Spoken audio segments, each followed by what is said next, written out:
So yun guys, may na-experience na naman ako kahapon. Uwian, no? Sumakay ako ng jeep. Yung babae kasi, pag sakay niya ng jeep, puno na.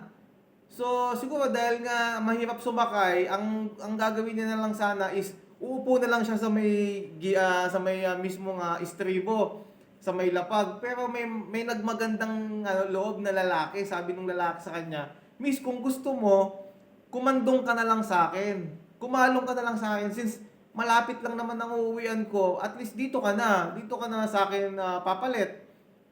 Pasensya ka na din kasi hindi ko naman maibigay sa ito agad ngayon dahil galing akong trabaho, pagod ako." So, siguro yung babae, naisip din niya na, o nga no, pagbaba nito, siya na yung papalit and mahirap nga sumakay.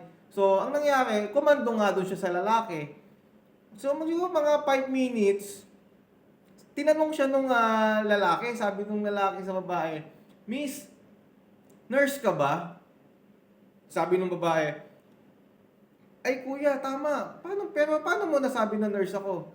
"Eh kasi amoy medicine ka, amoy gamot ka, kaya ako nasabi na nurse ka." Ganun ba kuya? "Eh kuya, ikaw ba mekaniko?" "Mekaniko? Oo, bakit? Dahil ba ito madumi yung kamay ko?"